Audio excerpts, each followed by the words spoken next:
Good morning. TV5 సమర్పిస్తున్న business breakfast షోకి స్వాగతం. ప్రస్తుతం ఏషియన్ మార్కెట్స్లో ఒక మిక్స్డ్ ట్రెండ్ కనిపిస్తుంది. And last week US and Europe ఈ రెండు మార్కెట్స్ కూడా చాలా స్ట్రాంగ్గా ట్రేడ్ కావడం, క్లోజ్ కావడం కూడా చూసాం. డౌజన్స్ ఇన్ఫ్యాక్ట్ 20,000 మార్క్కి ఇంకా జస్ట్ 36 పాయింట్స్ అవే. ఇన్ఫ్యాక్ట్ ఒక దశలో ఇంట్రాడే 19,999 లెవెల్ కూడా టచ్ చేసింది.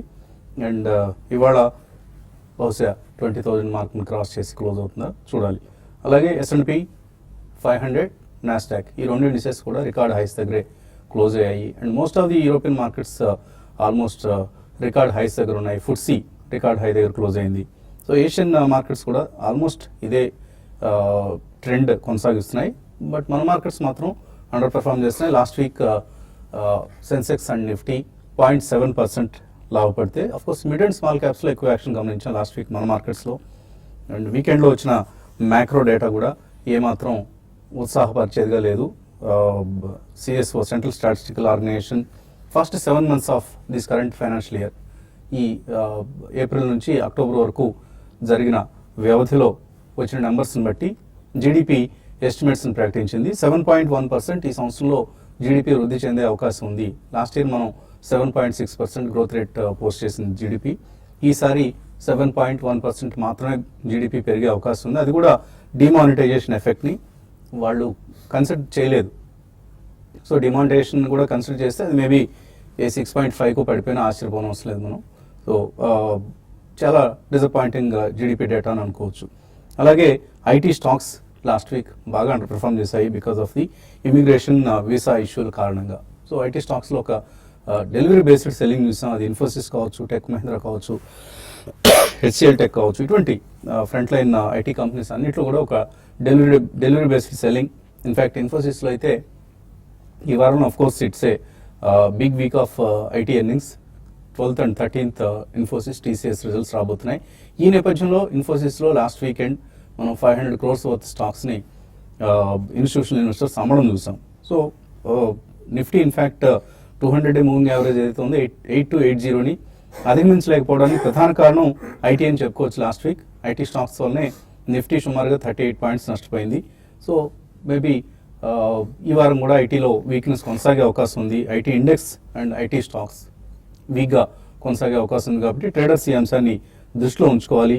అండ్ బ్యాంకింగ్ స్టాక్స్ విషయానికి వస్తే కొద్దిగా బ్యాంక్స్ అవుట్ పెర్ఫార్మ్ చేశాయి. Nifty bank, PSU banks performance కారణంగా last week it is not because of private banks but PSU banks కొంత స్ట్రెంగ్త్ పుంజుకోవడంతో లాస్ట్ వీక్ నిఫ్టీ బ్యాంక్ స్ట్రాంగ్గా ట్రేడ్ కావడం కూడా చూసాం. ఎఫ్ఐఎస్ సెల్లింగ్ కొనసాగుతోంది. 255 crores వర్త్ స్టాక్స్ని ఎఫ్ఐఎస్ సెల్ చేశారు లాస్ట్ ఫ్రైడే కూడా. డిఐఎస్ ఆఫ్ కోర్స్ బయింగ్ కొనసాగిస్తున్నారు. అండ్ నిఫ్టీకి సంబంధించిన దాకా మనం అంటున్నట్లుగా 8280 200-day moving average and 50-day moving average కూడా 8200 సమీపంలో ఉంది, 8202. సో ఈ లెవెల్స్ని కనుక అధిగమించలేకపోతే నిఫ్టీలో వీక్నెస్ కొనసాగే అవకాశం ఉంది. అండ్ ఐటీ స్టాక్స్లో వీక్నెస్ కొనసాగితే కూడా నిఫ్టీకి అది ఒక ప్రధానమైన అవరోధంగా ఉంటుంది. ఇది మనకు ఇప్పటిదాకా కనిపిస్తున్న ట్రెండ్. ఇక అనలిస్ట్ ఏమంటున్నారో అడిగి తెలుసుకుందాం. సో ఎర్నింగ్ సీజన్ ప్రారంభం కాబోతోంది అండ్ లాట్ ఆఫ్ అన్సర్టనిటీస్ మన ముందున్నాయి. అది జిఎస్టీ ఇంప్లిమెంటేషన్ కావచ్చు, లేదా ఇతరత్ర గ్రోత్ ఫిగర్స్ ఫర్ జీడిపి కావచ్చు. డిమానిటైజేషన్ ఎఫెక్ట్స్ని మనం ఇంకా ఎలా ఓవర్కమ్ చేస్తాం, ప్రభుత్వం దగ్గర ఒక క్లియర్ ప్లాన్ కనపడలేదు. ఇవన్నీ కూడా ఈ అన్సర్టనిటీస్ దృష్ట్యా మార్కెట్స్ ఎలా బిహేవ్ చేస్తాయి అనుకుంటున్నారు? నెక్స్ట్ 1 quarter అయితే definitely it's more known factor అండి. ఇందాక మీరు మెన్షన్ చేసినట్టు 7.1 is the figure they gave. Probably between 6.5 to 7% కూడా గ్రోత్ వచ్చే అవకాశం ఉంది. కాబట్టి అది ఇంకా ఎక్కువ ప్రభావితం చేస్తుంది మార్కెట్ మీద అని మనం చెప్పుకున్నాం. I think it's almost discounted in the figures అనే చెప్పాలి. బట్ మనకి ఎప్పుడైతే రిజల్ట్స్ వెలువడతాయో అది ఐదర్ సెక్టోరలీ ఆర్ కంపెనీ వైజ్ అదే ఇండివిజువల్గా ప్రభావితం చేస్తుందో ఒక్కొక్క కంపెనీ పనితీరు మీద and also the stock price. But మనకి ఇమ్మీడియట్లీ అంటే after results I think number 1 is going to be budget as well as the state elections in 5 states అండి. సో ఈ రెండు కూడా next I think about 6 weeks to 8 weeks ప్రభావితం చూపిస్తాయి. And noise of politics will become more than absolute economics and GDP growth rates ఇవన్నీ కూడా పక్కన పెడతారు. ఎందుకంటే implementation of GST maybe postpone even from July to September అనే వాదన చాలా స్ట్రాంగ్ గా వినిపిస్తుంది కాబట్టి we have to wait and watch. So next 2 months will be more politics and probably a small portion will be budget and corporate results అండి. ఈ లోపల range bound ఉంటుంది. Definitely I think people can wait till all the results are out అండి. దాని తర్వాతనే you can commit bulk money. ఈ లోపల relentless selling by FIs జరుగుతూనే ఉంది. But to the same extent మన డొమెస్టిక్ ఇన్స్టిట్యూషన్స్ కూడా సపోర్ట్ చేస్తున్నారు కాబట్టి మార్కెట్ ఆల్మోస్ట్ స్టేటస్ కోలో ఉంది. అబౌట్ 100 to 200 పాయింట్స్ అటు ఇటు కొట్టుమిట్టాడే అవకాశం ఎక్కువ నెక్స్ట్ 3 to 4 weeks లో కనిపిస్తుంది. So just wait and watch, little bit cautious. ఇంతకాలం వెయిట్ చేసిన వాళ్ళు మాత్రం కొద్దిగా పెద్ద సొమ్ము కమిట్ చేయాలంటే just wait for another 2 to 3 weeks. అన్ని రిజల్ట్స్ వచ్చిన తర్వాత you can take a fresh call. Otherwise I think it's a traders market with a range bound 200 points over the next 2-3 weeks అనే చెప్పుకోవచ్చు. సో స్టాక్ స్పెసిఫిక్ యాక్షన్ ఎక్కువగా మనకు కనిపిస్తుంది. Nifty Sensex ఫ్లాట్గా ఉంటున్నాయి కాబట్టి ఈ సమయంలో ఎటువంటి స్టాక్స్లో మీరు యాక్షన్ రికమెండ్ చేస్తారు? Probably I think last week మనం చూస్తే కనుక ఆయిల్ అండ్ మార్కెటింగ్ స్పేస్ కొద్దిగా మంచి యాక్షన్ రావటం చూసాం. సో ఆల్మోస్ట్ 4 to 6% పెరిగాయి ఆల్ స్టాక్స్. ప్రాబ్లీ ఐఓసి ఒకటి ఆ స్పేస్లో చూడొచ్చు, చాలా స్ట్రాంగ్గా ట్రేడ్ అవుతుంది. మార్కెట్ కొద్దిగా కరెక్ట్ అవుతే కనుక maybe 4 to 5 or maybe 7% downside రావచ్చు IOC. So definitely buy on డిప్స్గా చెప్పొచ్చు. అదేవిధంగా మెటల్ స్పేస్ కొద్దిగా అవుట్ పర్ఫార్మ్ చేయడం చూసాం last week. So I think దానిలో JSW still is the toppest among the pack. So చాలా స్ట్రాంగ్గా ట్రేడ్ అవుతున్న స్టాక్ అది. సో ఈ రెండు sectors I think one can look at. But Nifty పరంగా చూస్తే కనుక ఆల్మోస్ట్ మనకి ఎప్పుడైతే డబల్ బాటమ్ ఫార్మేషన్ అని చూసామో ప్రాబ్లీ ఐ థింక్ ఆ రేంజ్ అనేది ఇంకా స్టిల్ ఆన్ ఉంది అని చెప్పొచ్చు. సో 7916 ఏదైతే లాస్ట్ టైం బాటమ్ ఉందో ప్రాబ్లీ దాని హయ్యర్ పార్ట్ ఏదైతే ఉందో 8275. సో ఆల్మోస్ట్ అక్కడే మనకి రెసిస్టెన్స్ రావడం చూసాం లాస్ట్ వీక్ కూడా. ప్రాబ్లీ ఎక్స్టెండింగ్ టాప్ ఒకటి ఫామ్ అవటం చూసాం 8306 దగ్గర. బట్ డెఫినెట్గా 8275 అబోవ్ క్లోజ్ అవుతేనే 3 days ఐ థింక్ మళ్ళీ నెక్స్ట్ అప్ ర్యాలీకి ఛాన్స్ ఉంటుంది. సో ఇప్పుడు ఎక్స్టెండింగ్ టాప్ అయింది కాబట్టి probably now Nifty 8307 above close అవ్వాలి at least for 3 days. Then I think ఒక 100-150 పాయింట్స్ ర్యాలీ అప్ సైడ్ వచ్చే ఛాన్స్ ఉంది. అదర్వైజ్ డెఫినెట్లీ మన మార్కెట్ కొద్దిగా డౌన్ సైడ్ ఉండే అవకాశాలు ఎక్కువ ఉన్నాయి. So probably next meaningful support అనేది మనకి 50-day మూవింగ్ యావరేజ్ అవుతుందో 8208, అది చాలా షార్ట్ టర్మ్ సపోర్ట్గా పరిగణిస్తాం. అండ్ కొంచెం మేబీ 3-4 days సపోర్ట్ అనుకుంటే కనుక 20-day moving average which is 8121. So ఈ నేపథ్యంలో 8100 నుంచి 8300 రేంజ్లోనే ట్రేడ్ అయ్యే అవకాశాలు ఎక్కువ ఉన్నాయి. 8300 అబోవ్ అట్లీస్ట్ 3 days క్లోజ్ అవుతేనే మేబీ మళ్ళీ ఫ్రెష్ ర్యాలీ వచ్చే ఛాన్స్ ఉంది. అదేవిధంగా బ్యాంక్ నిఫ్టీ చూస్తే కనుక ఆల్మోస్ట్ మనకి 200-day moving average above trade అవుతుంది చూస్తున్నాం. సో 18,216 పైన ఉన్నంత కాలం ప్రాబ్లీ కొద్ది ర్యాలీ వచ్చే ఛాన్స్ ఎక్కువ ఉంది. సో 50-day మూవింగ్ యావరేజ్ మనం బ్యాంక్ నిఫ్టీలో చూస్తే కనుక 18,608. సో అక్కడ ఒక గట్టి రెసిస్టెన్స్ ఉండే ఛాన్స్ ఉంది. అదేవిధంగా 20-day మూవింగ్ యావరేజ్ 18,100 దగ్గర ఉంది. ప్రాబ్లీ అది కట్ అయిందంటే కనుక మొన్నటి స్వింగ్లో ఏదైతే ఉందో 17,844 దాకా డౌన్ సైడ్ వచ్చే ఛాన్స్ ఎక్కువ ఉంది. సో ఎక్కువ మంది ఈ సమయంలో ట్యాక్స్ సేవింగ్స్ పట్ల ఆసక్తి చూపించే సమయం ఇది. జనవరి, ఫిబ్రవరి, మార్చి 3 నెలలు కూడా ఎక్కువ మంది తమ లాస్ట్ మినిట్ ట్యాక్స్ ప్లానింగ్ని ఇంప్లిమెంట్ చేస్తూ ఉంటారు. నార్మల్గా ఏప్రిల్ నుంచి మార్చి వరకు స్ప్రెడ్ చేసుకుంటే ట్యాక్స్ ప్లానింగ్ని ఈజీగా ఉంటుంది. బట్ ఎక్కువ మంది బద్దకించి చివరి 3 నెలలు మాత్రమే హడావిడి పడుతూ ఉంటారు. సో ఎటువంటి ట్యాక్స్ సేవింగ్ ఇన్స్ట్రుమెంట్స్లో ఇన్వెస్ట్ చేస్తే సెక్షన్ 80C ప్రధానంగా సో బెనిఫిట్స్ మనకు వస్తాయని చూస్తే మనం పదే పదే చెప్పుకుంటూ ఉంటాం. Equity linked saving schemes, mutual funds offer చేసే సేవింగ్ స్కీమ్స్ ఇవి. వీటిలో ఇన్వెస్ట్ చేసిన వాళ్ళకి బెస్ట్ రిటర్న్స్ వచ్చాయి. హిస్టారికల్గా మనం చూస్తే ELSS funds last 3 years performance చూస్తే యావరేజ్న 18.7% రిటర్న్ ఇవ్వడం జరిగింది. So in addition to the tax benefit. So ఆ అంశాన్ని గుర్తుంచుకోవాలి. సో హైయెస్ట్ రిటర్న్స్ వచ్చేది ఈక్విటీ లింక్డ్ సేవింగ్ స్కీమ్స్. తర్వాతి స్థానంలో NPS, national pension system. Risk చాలా తక్కువగా ఉంటుంది. అఫ్కోర్స్ ELSS స్కీమ్స్లో కొద్దిగా రిస్క్ ఉంటుంది. ఎందుకంటే మార్కెట్స్ పరిస్థితి కనుక దయనీయంగా ఉంటే, నిరాశజనకంగా ఉంటే ఆ సమయంలో అవి అండర్ పెర్ఫామ్ చేస్తాయి. బట్ అదర్వైజ్ ఒక 3 to 5 years హొరైజన్లో మాత్రం బెస్ట్ రిటర్న్స్ ఇస్తాయి. అలాగే NPSలో మనకు 11 to 13% returns last 5 years performance చూస్తే most of the pension funds కావచ్చు or all the NPS component schemes అన్ని కూడా 11 to 13% వితౌట్ ఫెయిల్ రిటర్న్స్ ఇచ్చాయి. అలాగే ULIPs third best performance 10 to 12% returns ఇచ్చాయి. ఇక PPF 8.65%, 16-17 ఈ ఫైనాన్షియల్ ఇయర్కి సంబంధించిన రిటర్న్ ఇది. అలాగే ఇతర schemes like Sukanya Samriddhi, senior citizen saving schemes, bank FDs, national savings certificates, pension plans ఇవన్నీ కూడా అండర్ పెర్ఫామ్ చేస్తున్న సమయంలో బెస్ట్ స్కీమ్స్గా ఈఎల్ఎస్ఎస్ స్కీమ్స్ మనం రికమెండ్ చేయొచ్చు.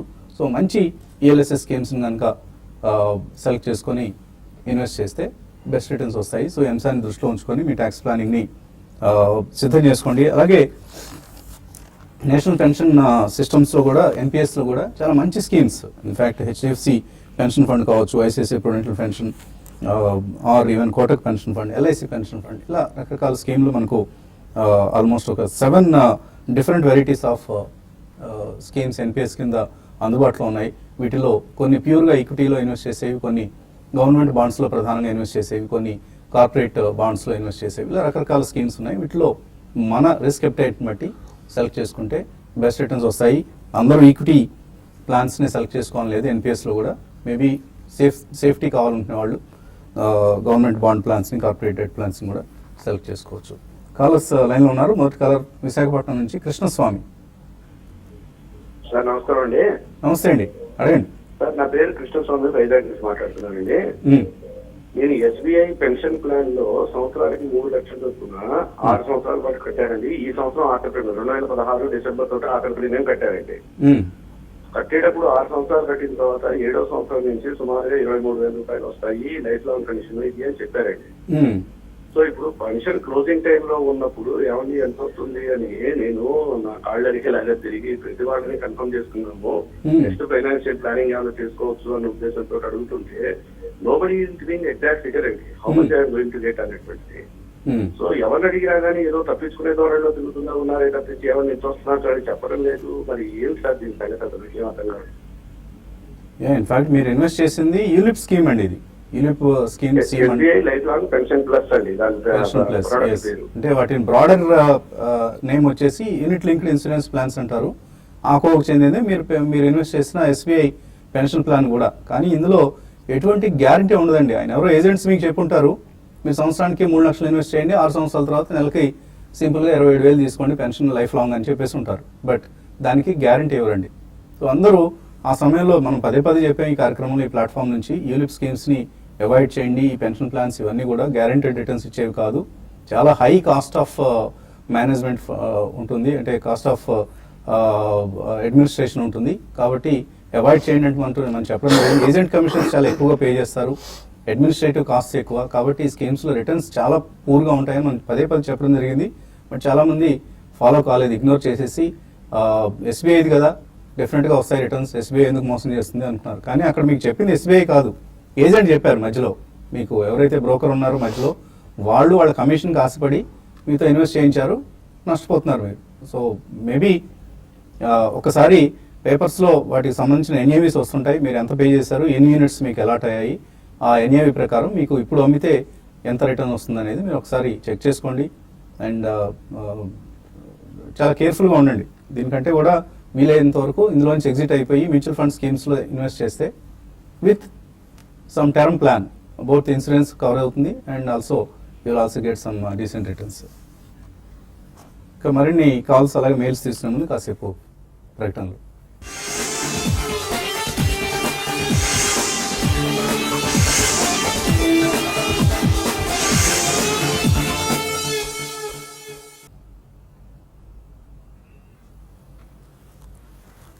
టీవీ5 సమర్పిస్తున్న బిజినెస్ బ్రేక్ఫాస్ట్ షోకి స్వాగతం. ఐడియల్ పోర్ట్ఫోలియోలో ఎన్ని స్టాక్స్ ఉండాలి, ఇది చాలామందిని వేధించే సమస్య. ఎక్కువ మంది చాలా ఎక్కువ స్టాక్స్ని వాళ్ళ పోర్ట్ఫోలియోలో యాడ్ చేసుకుంటూ ఉంటారు. ఎందుకంటే ఆ స్టాక్ గురించి విన్న ప్రతిసారి టెంప్ట్ అయిపోయి ఆ స్టాక్ని కొనేయటం, 5-10 షేర్లు కూడా కొంటుంటారు కొంతమంది. లేదంటే ఇంతకుముందు నేను గతంలో చెప్పినట్లు ఒక షేర్ కొనుక్కునేవాళ్ళం యాన్యువల్ రిపోర్ట్ కోసం అని. సో ఇప్పుడు ఆ పరిస్థితి లేదు, ఈ రిపోర్ట్స్ పంపిస్తున్నారు కాబట్టి. సో మోస్ట్లీ ఎక్కువ మంది దగ్గర ఎక్కువ షేర్లు జమ అయిపోయి వాళ్ళు కన్ఫ్యూజ్ కావటం, పోర్ట్ఫోలియో సరిగ్గా ట్రాక్ చేసుకోలేకపోవడం, జంక్ స్టాక్స్ నింపుకోవడం, ఇలా రకరకాల సమస్యలు ఫేస్ చేస్తూ ఉంటారు. సో నార్మల్గా ఎక్స్పర్ట్స్ చెప్పేది ఏంటంటే 15 to 50 స్టాక్స్ మన పోర్ట్ఫోలియో సైజుని బట్టి, మనకు ఉన్న నాలెడ్జ్ లెవెల్స్ని బట్టి, మనం ట్రాక్ చేయగలిగే సమయాన్ని బట్టి ఒక 15 నుంచి 50 స్టాక్స్ని పోర్ట్ఫోలియోస్లో యాడ్ చేసుకోవచ్చు. లాస్ట్ వీక్ శేషు చెప్పినట్లు మరీ 5 స్టాక్స్ ఉంటే పోర్ట్ఫోలియోకి అసలు ఒక స్ట్రెంత్ అనేది ఉండదు, డైవర్సిఫికేషన్ ఉండదు. So we have to minimum choose 6 to 7 sectors and each సెక్టర్లో 1-2 స్టాక్స్ యాడ్ చేసుకుంటాం కాబట్టి 15 స్టాక్స్ ఈజీగా ఉండొచ్చు పోర్ట్ఫోలియోలో. బట్ అంతకంటే తక్కువ ఉండటం కూడా అంత మంచిది కాదు. సో అయితే మ్యూచువల్ ఫండ్స్ ఎలా ఉంటున్నాయి, మ్యూచువల్ ఫండ్స్లో ఎన్ని స్టాక్స్ ఉంటాయి? చాలా schemes suppose like Birla sun life front line equity మనం ప్రతిసారి ఎక్కువగా రికమెండ్ చేసుకునే వన్ ఆఫ్ ది స్కీమ్స్. దీనిలో 79 స్టాక్స్ ఉన్నాయి వాళ్ళ పోర్ట్ఫోలియోలో. సో లాస్ట్ 1 yearలో 10% రిటర్న్ ఇచ్చింది ఈ స్కీమ్, 3 yearsలో 17% రిటర్న్ ఇచ్చింది, 5 yearsలో 18% రిటర్న్ ఇచ్చింది. అలాగే HDFC top 200 one of the other performing schemes, 66 stocks ఉన్నాయి వాళ్ళ పోర్ట్ఫోలియోలో. ICICI prudential focused blue chip 51. So least ఉన్నది ఏంటి అంటే ICICI prudential select large cap.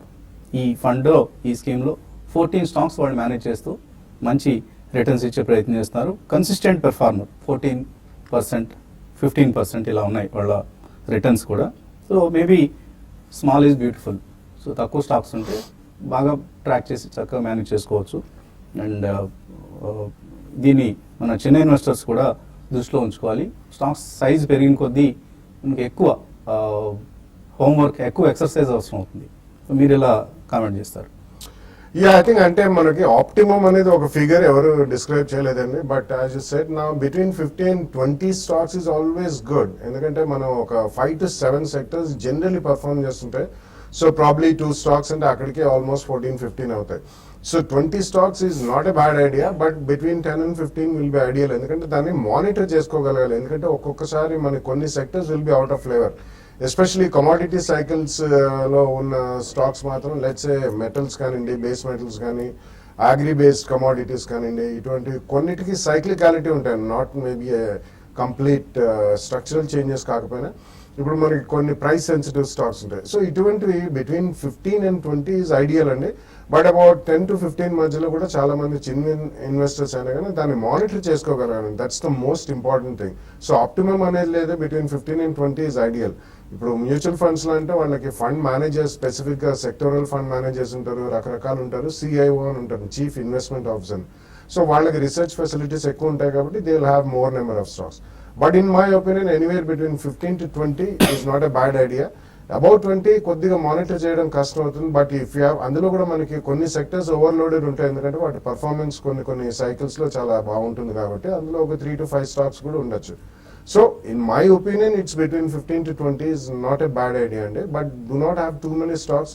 చాలా మంది గతంలో ఏం చేసేవాళ్ళు అంటే అప్లికేషన్స్ వేసేవాళ్ళు ప్రైమరీ ఇష్యూస్ లో, అవి వాళ్ళు మానిటర్ చేయకుండా అలా పక్కన పెట్టేస్తారు చాలా.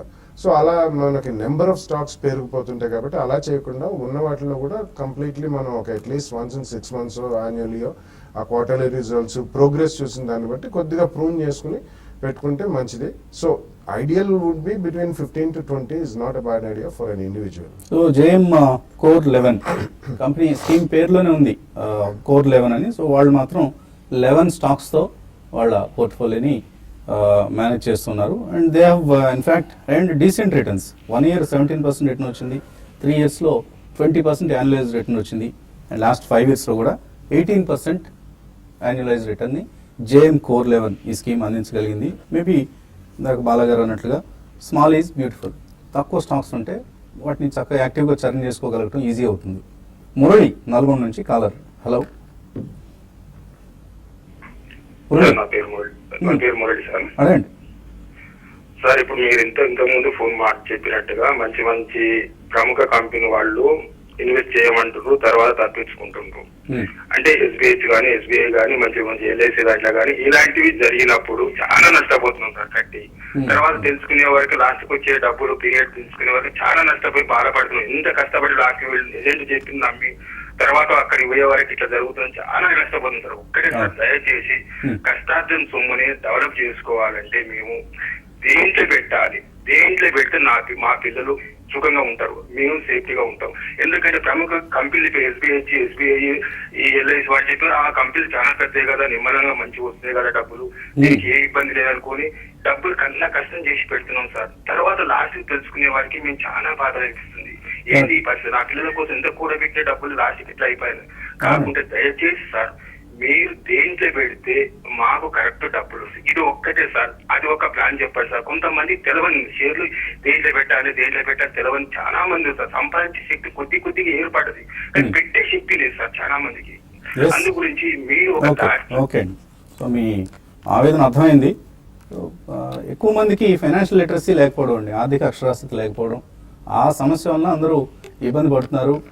ఎక్కడ ఇన్వెస్ట్ చేయాలి? మనం రోజు పొద్దున్న లేచిన దగ్గర నుంచి బీజేపీ గురించో, టీడీపీ గురించో, కాంగ్రెస్ పార్టీయో, వైఎస్ఆర్ పార్టీయో వీటి గురించి ఎక్కువ మాట్లాడుకొని వాటి మీద తనుకొని వచ్చి టైం వేస్ట్ చేసుకుంటూ ఉంటాం. మనకు అవసరమైంది, మన కుటుంబానికి అవసరమైంది ఏం చేయాలి, మనం మన దగ్గర ఉన్న 4 రూపాయలని ఎక్కడ ఇన్వెస్ట్ చేస్తే ఫ్యామిలీకి మంచి ఇన్సూరెన్స్ భద్రతని, మంచి వెల్త్ క్రియేషన్ని చేయగలుగుతాం, వాళ్ళ భవిష్యత్ అవసరాల కోసం మనం సిద్ధంగా ఉండగలుగుతాం అనే అంశం పట్ల ఎక్కువ మంది ఆసక్తి చూపించండి. ఇది మనకి అర్థం కాదులే ఈ విషయాన్ని అని చెప్పేసి పక్కింటి వాళ్ళో, పొరుగింటి వాళ్ళో, లేకపోతే ఫ్రెండో, బంధువో, లేకపోతే ఎవరో ఒక రోడ్డును పోయే ఏజెంటో వచ్చి చెప్తే వాడి మాట నమ్మేసి టక్కున ఇన్వెస్ట్ చేస్తాం. సో అందువల్ల నష్టపోతూ ఉంటాం.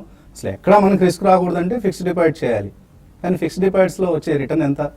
పోస్ట్ ట్యాక్స్ 5% వస్తుంది ఇప్పుడున్న ఇంట్రెస్ట్ రేట్స్ ప్రకారం. సో 5% రిటర్న్తో మనం ఎలా భవిష్యత్తుని ఈదగలుగుతాం, భవిష్యత్తులో ముందుకు వెళ్ళగలుగుతాం? సో ఈ అంశాలన్నిటి మీద అందరూ అవగాహన పెంపొందించుకోవాలి. టీవీ5 కార్యక్రమాల్లో మనం ఎక్కువగా పదే మొత్తుకుంటూ ఉంటాం. మ్యూచువల్ ఫండ్స్లో ఇన్వెస్ట్ చేయండి, లేకపోతే ఈలిప్స్లో తక్కువగా ఇన్వెస్ట్ చేయండి, ఎక్కువగా ఏజెంట్స్ మాటలు నమ్మొద్దు, ఇలా రకరకాల మంచి మాటలు చెప్పుకుంటూ ఉంటాం. ఈ కార్యక్రమాలు ఫాలో అయ్యే ప్రయత్నం చేయండి. అండ్ మీరు అన్నట్లుగా ఎప్పుడు ఎక్కడ నష్టపోకూడదు అంటే పబ్లిక్ ప్రావిడెంట్ ఫండ్లోనో, పోస్ట్ ఆఫీస్ సేవింగ్ స్కీమ్స్లోనో, ఫిక్స్డ్ డిపాజిట్స్లోనో ఇన్వెస్ట్ చేయాలి. కానీ రిటర్న్స్ రావు, కొద్దిగా రిస్క్ తీసుకోగలగాలి. బట్ అలా అని చెప్పేసి ఇలాంటి ఈలిప్ స్కీమ్స్లో, లేకపోతే చిట్ ఫండ్స్లో, పక్కింటి వాళ్ళు ఎవరో చిట్ ఫండ్ రన్ చేస్తూ ఉంటారు, ఎప్పుడు దుకాణం లేపేస్తారో తెలియదు, వాళ్ళకి కష్టాలు వచ్చినప్పుడు వెళ్ళిపోతారు.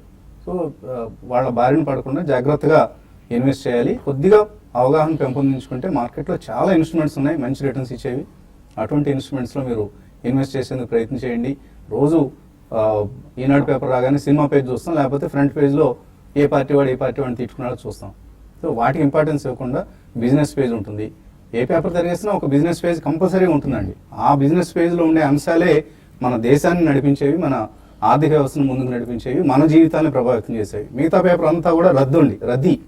95% of any news paper is a waste material. So even TV ఛానల్స్లో కూడా మేము చేసే పని అదే. ఎక్కువ కార్యక్రమాలని చెత్త కార్యక్రమాలతో నింపేస్తూ ఉంటాం. అక్కడ ఎవరితో లేచిపోయారన్న అంశానికో, లేకపోతే ఫలానా పార్టీ వాడిని తిట్టాడన్న అంశానికో ఎక్కువ ఇంపార్టెన్స్ ఇస్తాం. So unfortunately it is happening. దయచేసి మీరు ఇప్పుడు మంచి ప్రశ్నని లేవనెత్తారు. సో తప్పనిసరిగా ఆర్థిక అంశాల పట్ల అవగాహన పెంపొందించుకోండి. మిగతా అంశాలకి తక్కువ ప్రాధాన్యం ఇవ్వండి. Keep watching TV five business programmes. కార్యక్రమం ముగించే సమయం ఆసన్నమైంది. మళ్ళీ టీవీ5 మనీలో కలుసుకుందాం just after a small break.